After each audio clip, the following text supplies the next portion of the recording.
الحمد لله رب العالمين، والصلاة والسلام على أشرف الأنبياء والمرسلين وعلى آله وأصحابه وأهل بيته وذرياته أجمعين.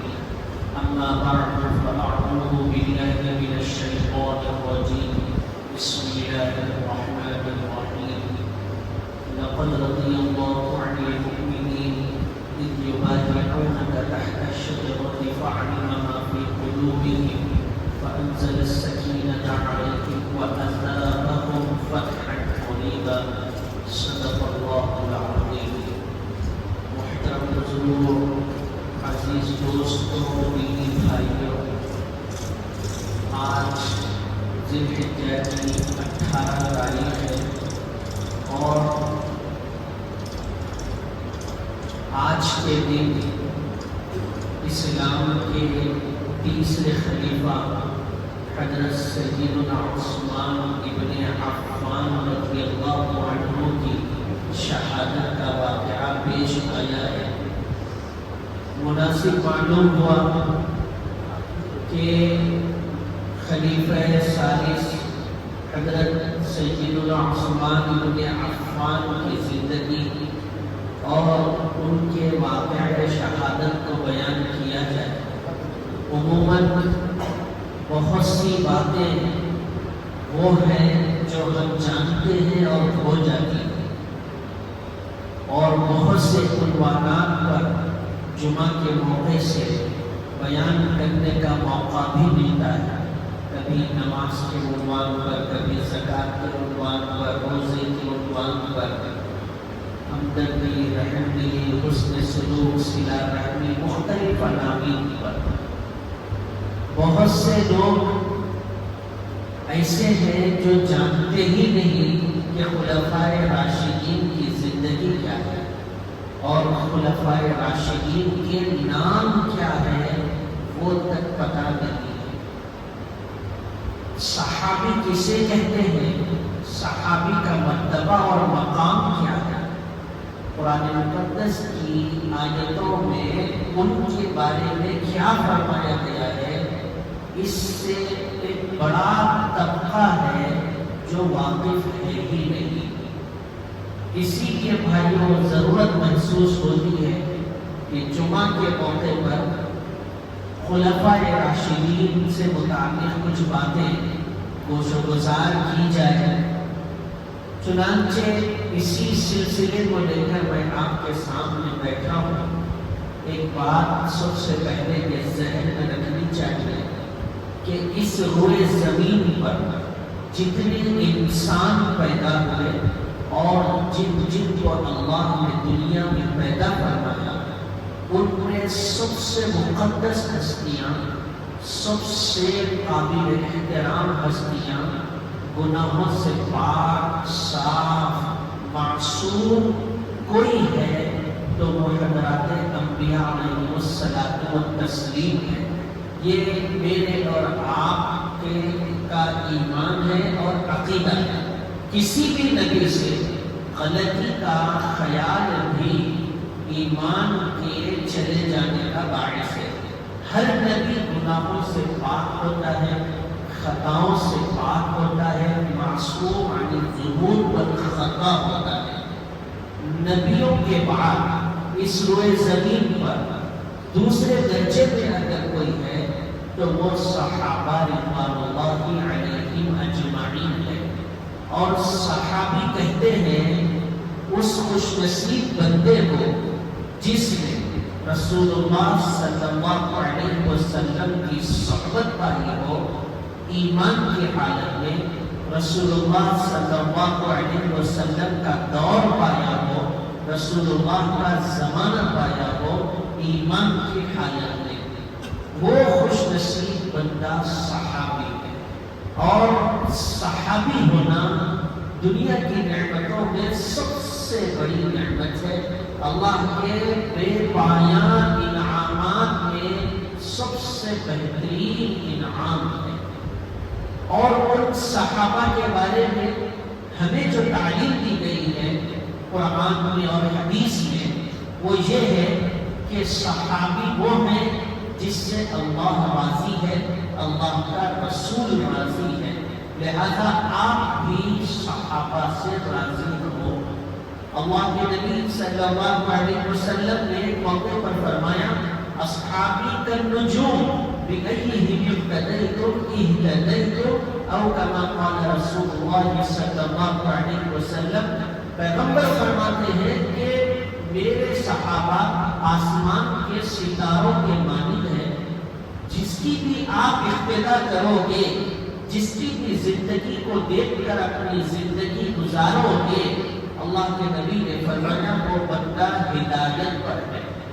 اللہ کے نبی نے فرمایا الصحابہ کلہم عدول، جتنے صحابہ ہیں وہ سارے کے سارے صحابہ انصاف پرور ہیں اور وہ عادل ہیں۔ جمعہ کے خطبے میں جو دوسرے خطبے میں پڑھا جاتا اور حدیث سنائی جاتی ہے، آپ سامعین کو اللہ اللہ فی اصحابی لا تتخذهم غرضا من بعدی فمن احبهم فبحبی احبهم ومن ابغضهم فببغضی ابغضهم۔ اس حدیث میں رسول رحمت صلی اللہ علیہ وسلم نے فرمایا کہ لوگوں میرے صحابہ کے بارے میں برا کہنے سے ڈرو اور برا سننے سے ڈرو، برا سوچنے سے ڈرو، برا خیال رکھنے سے ڈرو۔ میرے صحابہ وہ ہیں کہ ان میں سے جس سے آپ نے محبت کی گویا اس نے مجھ سے محبت کی، اور جس نے ان سے بغض رکھا گویا اس نے مجھ سے بغض رکھا۔ اللہ کے نبی صلی اللہ علیہ وسلم نے یہ تعلیم دی، یہ مقام بتایا۔ اور ان صحابہ نے درجے کے اعتبار سے، فضیلت کے اعتبار سے سب سے پہلے امیر المومنین خلیفہ اول سیدنا ابو بکر صدیق رضی اللہ عنہ، اس کے بعد امیر المومنین خلیفہ ثانی حضرت سیدنا عمر بن خطاب رضی اللہ عنہ، اس کے بعد تیسرے میں فضیلت کے اعتبار سے امیر المومنین خلیفہ ثالث حضرت سیدنا عثمان ابن عفان رضی اللہ عنہ۔ آج کا دن ان کی یاد کے لیے اور ان کی شہادت کے لیے جانا جاتا ہے اسلام کی ہسٹری میں۔ تو حضرت عثمان ان کا نام تھا اور ان کی کنیت ابو عمر اور ان کا لقب ذوالنورین ہے، اور حضرت عثمان کے والد کا نام عفان، حضرت عثمان کی والدہ کا نام عروہ ہے، اور حضرت عثمان رضی اللہ عنہ رسول اللہ صلی اللہ علیہ وسلم کے رشتے دار ہیں۔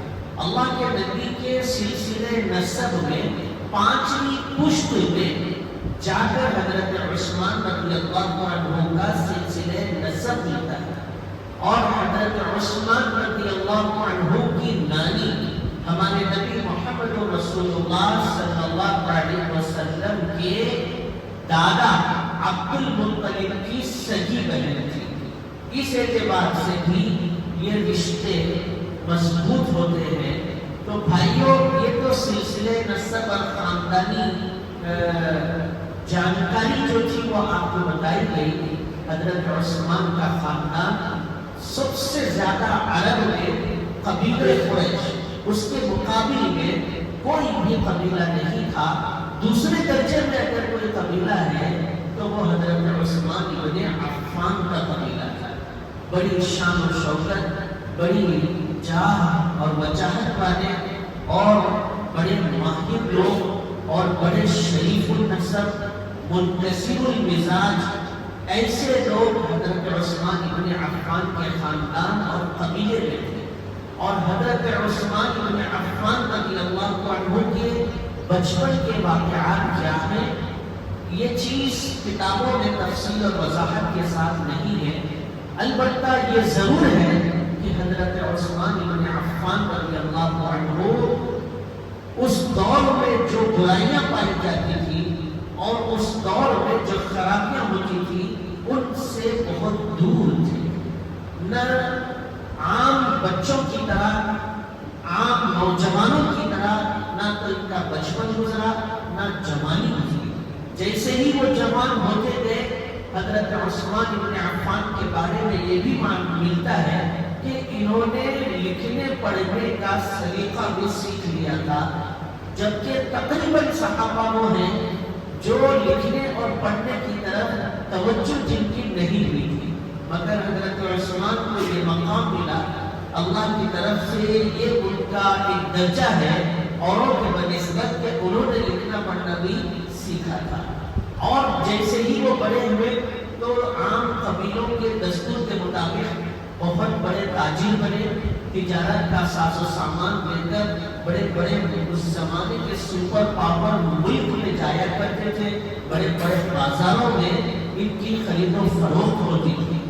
اور بھائیوں، ادھر حضرت ابو بکر صدیق رضی اللہ عنہ اسلام قبول کیے اور حضرت عثمان تجارت کی غرض سے مکہ سے باہر گئے ہوئے تھے، اور حضرت ابو بکر نے اسلام قبول کرنے کے بعد، ایمان لانے کے بعد صبح اور شام میں کوئی ان کا مشغلہ تھا تو صرف یہی تھا کہ وہ ایمان کی دعوت دیتے تھے، اسلام کی دعوت دیتے تھے۔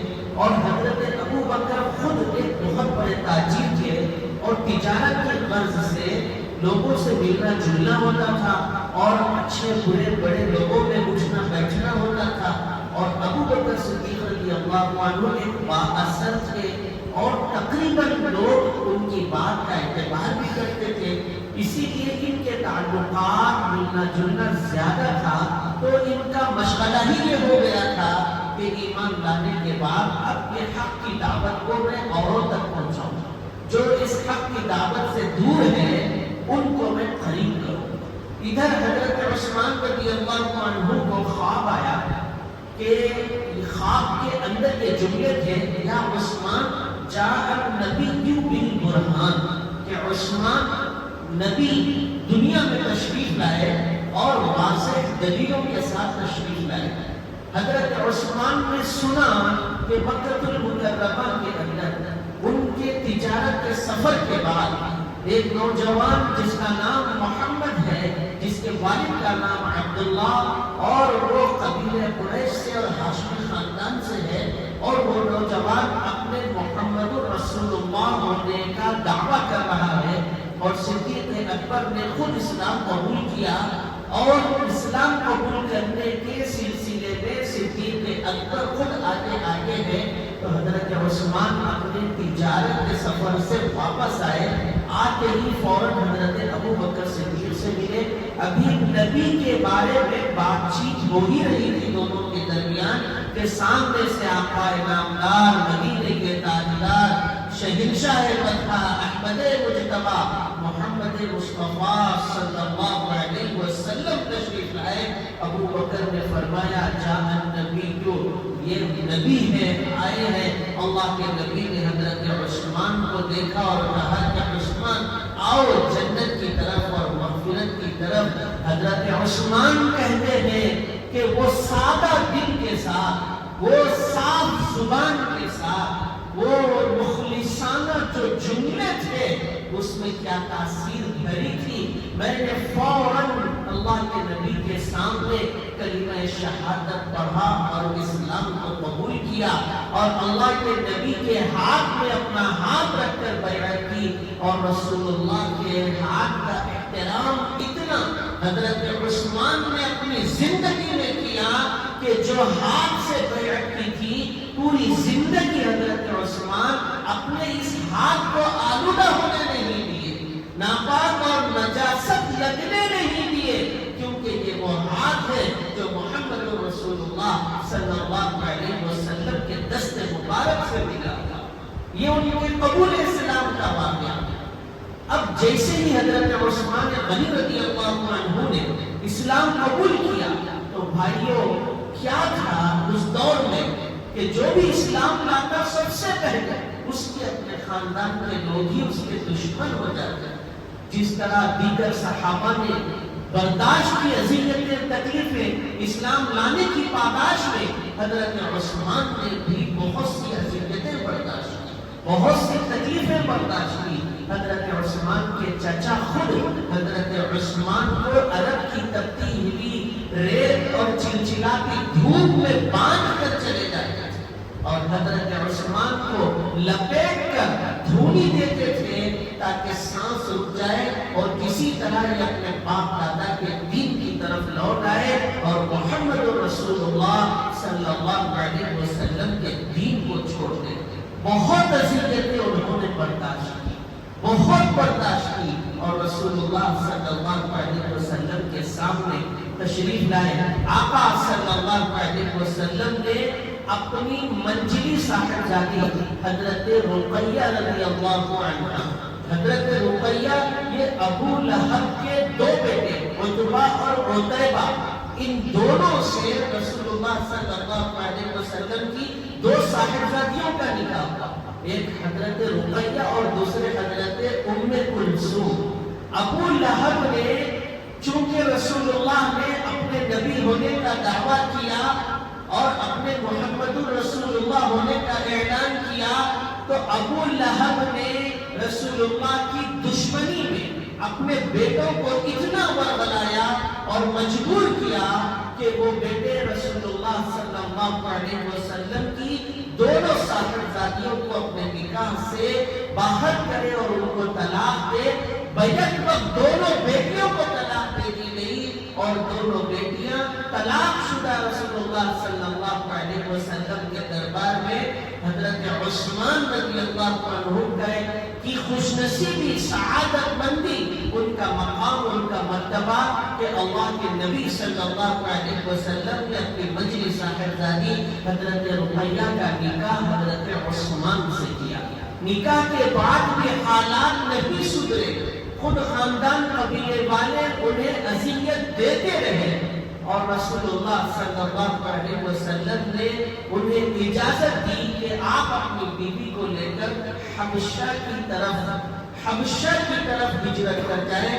حبشہ کا بادشاہ گرچہ کافر ہے مگر وہ رحم دل اور انصاف پسند بادشاہ ہے, وہ کسی کی قسم کی اذیت نہیں دے گا. تو بھائیوں, سب سے پہلے جو ہجرت ہوئی ہے 12 ساتھی تھے, 12 افراد تھے اس قافلے میں, اور اس میں حضرت عثمان اور ان کی اہلیہ بھی شامل, اور یہ 12 کے 12 حبشہ کی طرف ہجرت کیے. اور ہجرت کرنے کے چند سال گزرنے کے بعد یہ بات مکہ المکرمہ سے پھیلا دی گئی کہ پورے مکہ کے اندر جتنے کافر تھے سب نے اسلام قبول کر لیا اور سارے کے سارے لوگ مومن ہو گئے, مسلمان ہو گئے, جبکہ یہ بات بہت غلط تھی. آقا صلی اللہ علیہ وسلم کو بڑی بے چینی تھی کہ میں نے عثمان کو اور اپنی بیٹی کو یہاں اپنے وطن سے دور تو کر دیا, پتہ نہیں کس حال میں ہے. تو اس درمیان میں ایک خاتون حبشہ سے سفر کر کے آئی اور اس کے سامنے رسول اللہ کی بے چینی معلوم ہوئی, تو وہ خاتون نے آگے بڑھ کے فرمایا کہ رسول اللہ, عثمان کو بھی میں نے دیکھا, رقیہ کو بھی میں نے دیکھا, وہ دونوں مطمئن ہیں, اطمینان سے ہیں. تو اللہ کے نبی نے ٹھنڈی آنکھیں بھری اور رسول اللہ نے دعائیں کی. میرے بھائی, جب یہ خبر پھیلا دی گئی تو سارے لوگ یہ سمجھے کہ اب ہمیں دوبارہ اپنے وطن لوٹنا چاہیے کیونکہ وہاں کوئی ظلم نہیں ہوگا, اب کوئی مشقتیں نہیں ہوگی اور کسی پر تشدد نہیں ہوگا. مگر جب لوٹ کر آئے تو دیکھا کہ پہلے سے زیادہ ظلم و ستم تھا, پہلے سے زیادہ تشدد تھا اور پہلے سے زیادہ اذیتیں دی جا رہی تھی اور ان کی سزائیں بدلتی جا رہی تھی. آقا صلی اللہ علیہ وسلم نے پھر دوبارہ صحابہ کو اشارہ کیا تو دوسری مرتبہ حبشہ کی طرف ہجرت ہوئی جس میں 100 سے زائد افراد تھے. مگر یہ دوسری ہجرت میں حضرت عثمان رضی اللہ عنہ نہیں گئے, وہیں پر رکے ہوئے تھے. اسی اثناء میں اللہ کا حکم ہوا اور رسول اللہ صلی اللہ علیہ وسلم کو خود مکہ چھوڑ کر مدینہ ہجرت کرنے کی تاکید کی گئی. اب جب مدینہ ہجرت کیے تو سب سے پہلے میں تفصیل کو چھوڑ کر حضرت عثمان کی سیرت پر آ رہا ہوں کہ سب سے پہلے مدینہ منورہ کے اندر بیر روما ایک کنواں تھا اور وہ کنواں آج بھی ہے. اس کنویں کا پانی بہت ہی میٹھا اور ٹھنڈا, بہت ہی صاف اور شفاف. ہر مدینے کا باشندہ اس کنویں سے پانی پینے کی خواہش رکھتا تھا. مگر وہ کنواں کسی یہودی کی ملکی یہودیت میں تھا، اور وہ یہودی اس کنویں کو اپنے لیے ذریعہ معاش بنا لیا تھا. وہ پانی بھی دیتا تو بدلے میں پیسے لیا کرتا تھا. اللہ کے نبی صلی اللہ علیہ وسلم نے خواہی ظاہر کی کہ تم میں کون ہے جو اس سے اس کنویں کو خریدے. حضرت عثمان مجلس میں بیٹھے بیٹھے آگے بڑھے اور حضرت عثمان نے بہت دفعہ اس سے بات کی. بالآخر وہ یہودی آدھا کنواں دینے پر تیار ہوا اور اس کی ترتیب یہ بنائی کہ بھائی ایک دن آپ کے لوگ ہوں گے اور ایک دن میرا ہوگا. حضرت عثمان نے اس زمانے کے 12,000 درہم دے کر کے وہ کنویں کو خریدا اور رسول اللہ کے سامنے لا کر کے رکھ دیا اور فرمایا کہ اللہ کے نبی آپ گواہ رہے کہ اس کنویں کو میں سارے مسلمانوں کے لیے ہی نہیں پورے مدینے کے لیے وقف کر رہا ہوں. میرے بھائی اللہ کے نبی نے کہا فبشرہ مغفرۃ بالجنہ کہ عثمان کی مغفرت کی خوشخبری دی جاتی ہے اور جنت کی خوشخبری دی جاتی ہے. اور جب حضرت عثمان کا دن آتا سارے لوگ آتے اور کنویں سے پانی اتنا لے جاتے کہ 2 دن تک کافی ہو جاتا. اب دوسرے دن جب وہ یہودی ہوتا تو کوئی پانی خریدنے کے لیے آتا ہی نہیں. بہت پریشان ہوا. بالآخر وہ آدھا کنواں بھی بیچنے پر مجبور ہو گیا تو وہ آدھا کنواں بھی حضرت عثمان ابن عفان نے ہی خریدا. تقریباً 8,000 درہم دے کر کے خریدا. اس زمانے کے 20,000 درہم میں اس یہودی کا کنواں خریدا اور سارے مسلمانوں کے لیے وقف کیا. اللہ کے نبی صلی اللہ علیہ وسلم نے جنت کی خوشخبری سنائی. اس کے بعد اس کنویں کو بیر عثمان بھی کہا جاتا ہے. آج جو حاجی جائے گا، آج جو عمرہ کرنے جائے گا تو یقیناً اس کنویں کا پانی پیے گا اور اس کی بھی زیارت وہاں پر کروائی جاتی ہے. اللہ کے نبی صلی اللہ علیہ وسلم نے ایک موقع سے مسجد نبوی چھوٹی تھی، اسلام لانے والوں کی تعداد بڑھ رہی تھی، مسجد کے بازو زمین کا ٹکڑا تھا. اللہ کے نبی نے کہا کہ اب مسجد کی توسیع کرنی ہے اور بازو کی زمین خریدنا ہے. تم میں کون ہے جو اس زمین کو خریدے؟ تو بھائیوں کس کی اتنی ہمت ہو سکتی؟ حضرت عثمان گئے اور اس زمین کے مالک سے بات کیے اور اس زمانے میں 10,000 درہم دے کر وہ زمین کو خریدا اور رسول اللہ صلی اللہ علیہ وسلم سے فرمایا یہ مسجد کی توسیع کے لیے ہے. اللہ کے نبی نے جنت کی خوشخبری دی.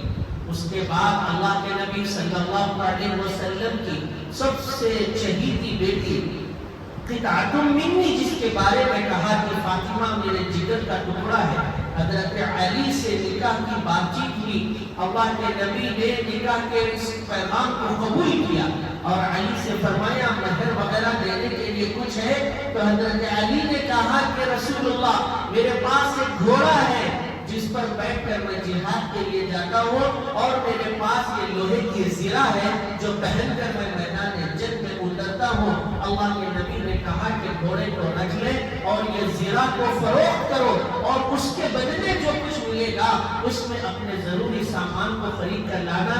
حضرت عثمان اسی مجلس میں تھے. حضرت علی بیچنے کے لیے بازار کی طرف آگے جا رہے ہیں، پیچھے سے حضرت عثمان ان کے ساتھ جا رہے ہیں اور دور جانے کے بعد حضرت علی کو سلام کر کے روکا اور کہا کہ بھائی کہاں کا روک ہے؟ فرمایا کہ یہ زرہ بیچنے کو کہا گیا، بازار جا کر اس زرہ کو بیچتا ہوں. حضرت عثمان نے کہا کہ کتنے درہم میں تم بیچو گے؟ علی نے کہا میں 480 درہم میں یہ میری زرہ فروخت کروں گا. حضرت عثمان نے وہیں پر 480 درہم دیے اور وہ زرہ کو لے لیا. حضرت علی بہت خوش ہوئے کہ مجھے خوشی ہوئی کہ میرے بھائی نے میری زرہ کو خریدا، کسی غیر نے نہیں خریدا. اور حضرت علی لوٹ کر رسول اللہ کی طرف جا رہے تھے. حضرت عثمان نے بلا کر کے کہا کہ بھائی یہ زرہ میری طرف سے آپ کے لیے شادی کا تحفہ ہے، اس کو قبول فرمائیں. حضرت عثمان غنی رضی اللہ عنہ کی زندگی اور ان کی زندگی کا ایک ایک گوشہ اتنا سنہرا اور اتنا روشن بات ہے کہ آج کے زمانے کے ہر فرد کو سننے اور نہ صرف سننے بلکہ عمل کرنے کی ضرورت ہے. مدینہ منورہ میں ایک دفعہ قحط پڑا. اتنا قہر پڑا کہ لوگوں کے پاس کھانے کے لیے کچھ نہیں، صرف کھجور اور پانی ہوا کرتے تھے، اور مدینے کے بڑے بڑے تاجر انتظار میں تھے کہ کہیں سے تجارت کا سامان آئے تو ہم اس کو 2 گنا خریدیں گے اور مدینے کے بازاروں میں 3-3 4-4 گنا فروخت کریں گے، اس طرح ہم زیادہ کمانے والے ہو جائیں گے۔ تو اس قحط سالی کے زمانے میں ملک شام کے بازار سے 100 اونٹوں پر بھرا ہوا لدا ہوا سامان تجارت حضرت سیدنا عثمان ابن عفان کا مدینے میں آیا۔ جیسے ہی خبر ملی تو تاجروں کی بھیڑ لگی، فوراً خرید لیں گے۔ حضرت عثمان آگے بڑھے، جو کہ مالک تھے، تاجروں سے پوچھا کہ بھائی بھیڑ کیسی ہے؟ انہوں نے بتایا کہ یہ سامان تجارت ہم کو فروخت کرو، ہم 2 گنا تمہیں دیں گے، 1 لاکھ کا سامان ہے تو ہم 2 لاکھ تمہیں دیں گے۔ عثمان نے کہا نہیں، مجھے تو اس سے زیادہ دینے والا چاہیے۔ تاجروں نے کہا ہم 3 گنا دیں گے۔ عثمان نے کہا اس سے زیادہ دینے والا چاہیے۔ تاجروں نے کہا ہم 4 گنا دیں گے۔ عثمان نے کہا مجھے اس سے بھی زیادہ دینے والا چاہیے۔ تو تاجروں نے غصے بھرے لہجے میں کہا کہ عثمان تمہیں 4 گنا سے زیادہ دینے والا کون ہے؟ پورے مدینے کے اندر ہم سے بڑا کوئی تاجر نہیں۔ تو حضرت عثمان بن عفان رضی اللہ عنہ نے فرمایا کہ مجھے تم سے زیادہ دینے والا میرا اللہ ہے۔ قرآن میں اللہ نے فرمایا من جاء بالحسنہ فلہ 10 امثالها، اللہ کی راہ میں 1 گنا دے گا، اللہ 10 گنا کر کے اسے لوٹائے گا۔ بھائیو، عثمان نے اعلان کر دیا، اپنے خادموں اور اپنے غلاموں کو بلا کر کہا کہ اے خادموں، اے غلاموں، ان 100 اونٹوں پر رکھے ہوئے ساز و سامان کو پورے مدینے کے غربا میں تقسیم کر دو، فقراء میں تقسیم کر دو، کوئی بھوکا رہنے نہ پائے۔ کسی کے گھر کے اندر چولہا نہیں جلا تو چولہے جلا دے۔ سارا سامان فروخت تقسیم کیا، پھر بھی بچا ہوا تھا۔ حضرت عثمان نے کہا کہ اس کو بھی بانٹ دو۔ پھر اونٹ بچ گئے۔ عثمان نے کہا کہ اب یہ اونٹ کس لیے جب کہ ساز و سامان ہی نہیں، لہذا یہ 100 اونٹوں کو بھی ذبح کرو اور ان کا گوشت پورے مدینے میں تقسیم کرو۔ اللہ کے نبی صلی اللہ علیہ وسلم کے بارے میں آپ سنیں، اس دن حضرت عباس جو رسول اللہ کے رشتے میں چچا ہیں، انہوں نے خواب میں دیکھا، اور وہ خواب میں دیکھا کہ رسول اللہ صلی اللہ علیہ وسلم سراپا نور مجسم بنے ہوئے ہیں۔ اللہ کے نبی جس سواری پر سوار ہے وہ سواری بھی نور سے بھری ہوئی، رسول اللہ کے نعلین بھی نور سے بھرے ہوئے، اللہ کے نبی کے ہاتھ میں ایک چھڑی ہے وہ بھی نور سے بھری ہوئی ہے۔ آ کر حضرت عباس نے یہ واقعہ خواب عثمان کو سنایا، اور حضرت عثمان رضی اللہ عنہ اور حضرت عباس رسول اللہ کے پاس پہنچے، اس خواب کو سنائے تو اللہ کے نبی سے یہ کہا گیا کہ ہم نے آپ کو خواب میں اس حالت میں دیکھا۔ تو اللہ کے نبی نے فرمایا کہ اس دن جنت کی خوبصورت اور بہترین حور سے حضرت عثمان کا نکاح طے ہوا تھا، اور مجھے اس نکاح کی دعوت دی گئی تھی اور میں اس نکاح کی دعوت میں جا رہا تھا۔ حضرت عثمان زارو قطار رو پڑے، زارو قطار رو پڑے، چھوٹے بچے کی طرح رو پڑے کہ عثمان کی کیا حیثیت ہے اور کیا ہوا۔ میرے بھائیوں، آقا صلی اللہ علیہ وسلم کا بہت احترام کیا کرتے تھے، رسول اللہ کی ہر چیز کے بارے میں خبر رکھا کرتے تھے۔ اللہ کے نبی کے ناشتے کی فکر، دوپہر کی فکر، شام کی فکر، رسول اللہ کے گھرانوں کی فکر، اللہ کے نبی کی صاحب ذاتیوں کی تک فکر حضرت عثمان ابن عفان کو ہوا کرتی تھی۔ واقعہ لکھا ہوا ہے کہ ایک مرتبہ حضرت عثمان حضرت عائشہ کے حجرے پر گئے اور دستک دی اور فرمایا کیا بات ہے، سب خیریت سے ہے؟ تو حضرت عائشہ نے فرمایا کہ عثمان 4 دن ہو چکے ہیں میرے گھر میں چولہا نہیں جلا، اور میرے شریک حیات اور میرے زندگی کے ہم سفر محبوب رب العالمین شافی کوثر، شافی محشر، کونین کے سرور محمد رسول اللہ صلی اللہ علیہ وسلم 4 دن سے فاقے میں ہیں۔ حضرت عثمان حضرت عائشہ کے حجرے اور ان کی چوکھٹ پہ زار و قطار ہوئے، اتنا روئے کہ کائنات کا امام شفیع المذنبین رحمت للعالمین صاحب نزول قرآن، صاحب شریعت فاقوں میں رہے اور اس کے گھر میں کچھ نہ ہو۔ حضرت عثمان فوراً گئے، اپنے خادم سے کہا کہ بھائی یہ آٹے کا تھیلا اٹھاؤ، یہ جو کا تھیلا اٹھاؤ، یہ گیہوں کا تھیلا اٹھاؤ، یہ کھجور کا تھیلا اٹھاؤ، جو کچھ رکھا ہوا تھا وہ سب کچھ لے کر کے کہا کہ حضرت نبی پاک صلی اللہ علیہ وسلم کے حجرے میں دے آؤ، اور ساتھ میں حضرت عثمان بن عفان نے 300 درہم رکھ کر کے ایک چھوٹی سی تھیلی میں وہ بھی دیا، اور فرمایا حضرت عائشہ سے کہ اس چھوٹے سے نذرانے کو قبول فرمایا۔ آقا صلی اللہ علیہ وسلم اور ساتھ میں بکرے کا بھنا ہوا گوشت بھی تھا۔ رسول اللہ جب اپنے حجرے میں تشریف لے گئے تو بھنے ہوئے گوشت کی خوشبو آنے لگی۔ اللہ کے نبی نے فرمایا کہ عائشہ کیا بات ہے، کہیں سے کوئی چیز آئی ہے؟ تو کہا کہ آئی ہے۔ تو کون ہے وہ بندہ؟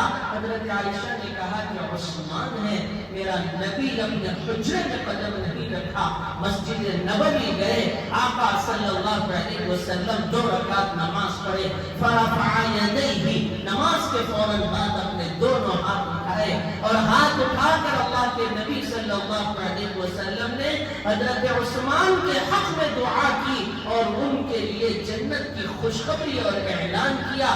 اس کے بعد اپنے حجرے میں آ کر اللہ کے نبی نے تناول فرمایا۔ حضرت عثمان بن عفان کا یہ مقام ہے بھائیوں، وقت اجازت نہیں دیتا۔ اتنے واقعات ان کی زندگی کے اور اتنی بہترین اور سنہری ان کی سیرت ہے کہ آپ پڑھیں گے، سنیں گے تو حیران ہوں گے، روم پہ کھڑے ہو جائیں گے۔ مگر اس کے بعد پورے 12 سال ان کی خلافت رہی، 6 سال خلافت کے اچھے گزرے، بقیہ 6 سال میں بہت ظلم و تشدد ہوا۔ انشاءاللہ آئندہ جمعہ اس کو میں تفصیل سے بیان کروں گا۔